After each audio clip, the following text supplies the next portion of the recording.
नमस्कार। सबसे बड़ा सवाल देख रहे हैं आप, मैं हूं आपके साथ पूजा। सुप्रीम कोर्ट में केरल, तमिलनाडु, पश्चिम बंगाल इन सभी राज्यों की एसआईआर याचिकाओं पर एक साथ सुनवाई हुई।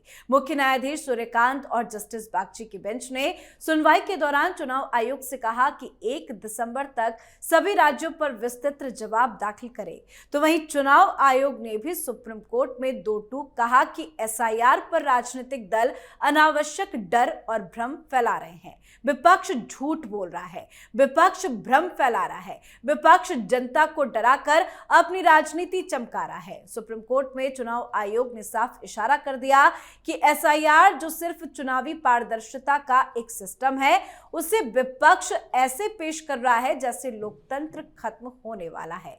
तो सुप्रीम कोर्ट की कड़ाई और चुनाव आयोग के बयान ने विपक्ष की सारी नौटंकी का पर्दाफाश कैसे कर दिया, क्या हुआ सुप्रीम कोर्ट में, आपको बताएंगे। चर्चा के लिए मेरे साथ स्टूडियो में मौजूद हैं कैपिटल टीवी के editor in chief doctor Manish Kumar. Doctor साहब, बहुत बहुत स्वागत है आपका। धन्यवाद सर, बहुत सारी याचिकाएं सुप्रीम कोर्ट में पहुंची है, लेकिन सुप्रीम कोर्ट से विपक्ष को कैसे झटका लग रहा है?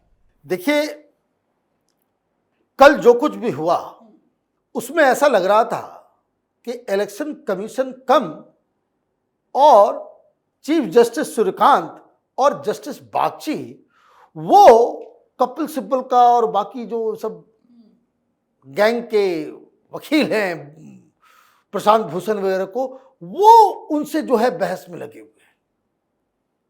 पूरा डिमोरलाइज हो गया ये लोग। इन कोर्ट के अंदर क्या हुआ ये मैं आऊंगा, लेकिन एक बात और चीफ जस्टिस साहब से एक सवाल भी जी कि आपके कोर्ट के अंदर बंगाल के ऊपर डिस्कशन हो रहा है, बंगाल की सरकार की तरफ से वकील खड़े हैं। माय लॉर्ड, कभी ये उचित नहीं होता कि आपको पूछना चाहिए था कि क्या करने आए हो यहां पे, आप यहां पे हो क्यों? आपके मुख्यमंत्री, सरकार के मुखिया ये कह रही है कि अगर गड़बड़ किया तो पूरे देश को हिला देंगे।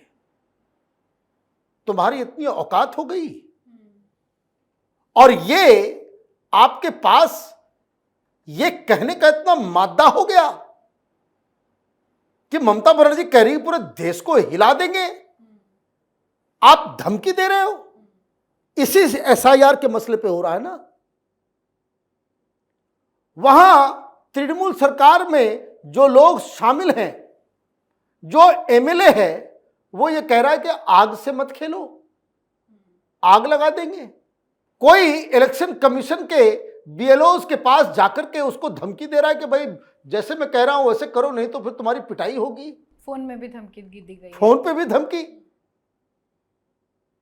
ये आइसोलेशन में जज साहब जस्टिस नहीं होता। आप कुछ भी फैसला करोगे, बंगाल में बैठा हुआ लोग यही कहेगा भाई क्या हुआ, सुप्रीम कोर्ट ने क्या बिगाड़ लिया, जो मनमानी गुंडों को करना है वो तो गुंडे मनमानी कर ही रहे।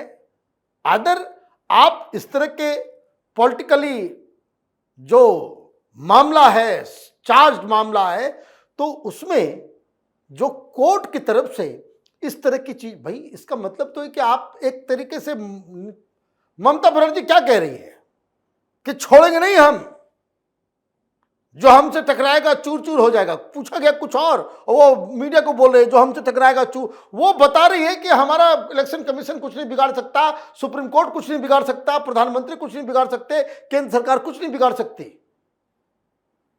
और ये सब मामला एसआईआर का है। तो ये सुप्रीम कोर्ट को भी कभी कभी देखना चाहिए कि जो लोग आपसे न्याय मांगने आ रहे हैं, बाहर गुंडागर्दी कर रहे हैं, तो आपके पास आना ही नहीं चाहिए, आपको एंटरटेन ही नहीं करना चाहिए। लेकिन चुनाव आयोग ने अपनी दलीलों में कल बताया कि किस तरह से ये जो राजनीतिक दल है ये ड्रामा कर रहे हैं, झूठ बोल रहे हैं, भ्रम फैला रहे हैं। देखिए, ये बात तो इलेक्शन कमीशन की तरफ से कहा ही गया, लेकिन सबसे मजेदार तो तब हुआ जब जस्टिस बागची ने कपिल सिब्बल को आड़े हाथों लिया। उन्होंने कहा कि भाई आप लोग इसी तरह का तमाशा कर रहे थे बिहार में कि लाखों करोड़ों नाम कट जाएंगे, बड़ा अन्याय हो रहा है, ये हो रहा है, वो हो रहा है। और जज साहब ने इसको माना कि हम लोग भी सहम गए, हम लोग भी डर गए, ऐसा लगा कि भाई आप लोग सही बोल रहे हो। क्या हुआ? क्या हुआ वहां? Not a single application has come from normal people कि जिसमें वो लोग कह रहे हो कि हमारा अधिकार का हनन होगा। ये हुआ नहीं, मतलब आप ये समझिए इससे बड़ी बेइज्जती क्या हो सकती है। वो कोर्ट ऑफ लॉ है ना। जब जजेस ये बात कह रहे हैं तो जज क्या कहे मालूम है आपको? ये सोफिस्टिकेटेड तरीका है कोर्ट रूम के हिसाब से कि तुम लोग सब झूठे हो, हवाबाजी करने के लिए आते हो, तमाशा करते हो, अफवाह फैलाते हो, लोगों को डराते हो, और कभी कभी हम लोग भी उसमें सकते में आ जाते हैं कि माय गॉड इतना बड़ा हो रहा है, लेकिन हुआ तो कुछ नहीं। बिहार में क्या हुआ? तो ये वहां पे मंकी जंपिंग, इधर से उधर, इधर से उधर, इधर से उधर, कि माय लॉर्ड लोग जो है वो आत्महत्या कर रहे हैं। बोले इलेक्शन कमीशन का, बोले आत्महत्या कर रहे हैं तो किस बात के लिए कर रहे हैं, नहीं कर रहे हैं, आपने तय कर लिया, फिर कूद के चले जाए। भाई देखिए असम में ऐसे हो रहा है। जस्टिस बागची ने डांटा, जस्टिस बागची ने 2-4 बार आप इस बात को समझिए, इनकी पोल पट्टी, उसको कहते हैं ना कहानी रंगा सियार, कि जब बारिश होती है, रंगा सियार की कहानी आपको मालूम ही होगी कि एक सियार जो है वो नील के रंग में गिर जाता है और जंगल पहुंचता है तो सारे लोग सोचते कि विचित्र तरह का प्राणी कौन है, तो वो कहता है कि हम तो राजा हैं, भगवान ने भेजा है। तो अचानक से बारिश जब होने लगता है तो बहुत दिनों तक लोगों को मूर्ख बनाया, लेकिन जब अचानक से एक दिन बारिश होने लगी तो वो नील उतर गया और असली चेहरा सामने आ गया। तो सुप्रीम कोर्ट के अंदर इन लोगों का नील उतर रहा है, नील उतर रहा है।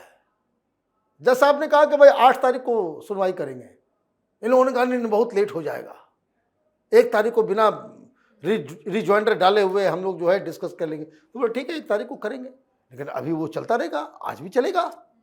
तो वहां से इनको कोई, देखिए मैंने 4 दिन 5 दिन पहले ही जब ममता बनर्जी चीखने चिल्लाने लग गई तभी मैंने कहा था कि इनके वकीलों ने कह दिया कि सुप्रीम कोर्ट से कुछ नहीं होना। लेकिन सुप्रीम कोर्ट में फिलहाल सुनवाई चल रही है, लेकिन उसके बाद भी सड़क पे इस तरह का विरोध प्रदर्शन क्यों? ममता बनर्जी ने रैली निकाला, अब एक और कांग्रेस पार्टी की तरफ से भी दिल्ली के रामलीला में। यही बात मैं जज साहब से, सुप्रीम कोर्ट के जजेस से यही मैं तो गुजारिश कर रहा हूं कि आपको वो भी देखना चाहिए और वहां कौन आदमी क्या बोल रहा है। भाई मुख्यमंत्री वो एक संवैधानिक इंस्टीट्यूशंस के ऊपर इस तरह का सवाल खड़े करेंगे, इससे कोई संविधान को खतरा नहीं है, डेमोक्रेसी को खतरा नहीं, खाली पॉकेट में लेकर के घूमने के लिए होता है। भाई सुप्रीम कोर्ट को लोग जो है आड़े हाथों ले रहे हैं, नए चीफ जस्टिस बने, पता नहीं क्या क्या गंदगी इन लोगों ने फैलाई है और यही लोग हैं। तो ये जो मुझे लग रहा है कि ये जो एसआईआर का जो पूरा मामला है, इसमें ममता बनर्जी के फेवर में कुछ नहीं जा रहा है, झटके पे झटके लग रहे हैं। और इसीलिए जो मेरा हंच है कि अभी बंगाल के अंदर अभी और भी जिसको कह सकते हैं कि दादागिरी, वो एलिमेंट ऑफ फियर, वायलेंस, ये सारी चीज़ें एसआईआर। और मैं आपको बता दूं, जैसे बिहार के चुनाव के दौरान मैं बार बार इस बात को कह रहा था कि आम जनता के लिए ये मुद्दा है ही नहीं। जो जेन्युइन वोटर है वो अपने फॉर्म को भरने में न उसको कोई परेशानी हो रही है, न उसको कोई दुविधा हो रही है, और सारे लोग ये कह रहे हैं कि पहले का फोटो खराब था, अब फोटो बढ़िया आ जाए। कह रहे हैं ये लोग बहुत अच्छे तरीके से इसमें पार्टिसिपेट कर रहे हैं। और आपकी चिंता ये है कि मेरा फर्जी वोटर जो है, जो मरे हुए लोग हैं, जो ये हैं, उसको कैसे हम बचा करके रखें ताकि बोगस वोटिंग करके हम चुनाव जीतते रहे। तो इलेक्शन कमीशन से झटका ममता बनर्जी को तो लगा है, लेकिन ममता बनर्जी इसे आसानी से छोड़ने वाली नहीं है। अभी बंगाल में कुछ और भी ड्रामा देखा जाएगा। बिल्कुल सर, बहुत बहुत धन्यवाद सर समझाने के लिए। धन्यवाद। तो सुप्रीम कोर्ट से विपक्ष को बड़ा झटका लगा है। ममता बनर्जी के लिए ये झटका सबसे ज्यादा बड़ा है।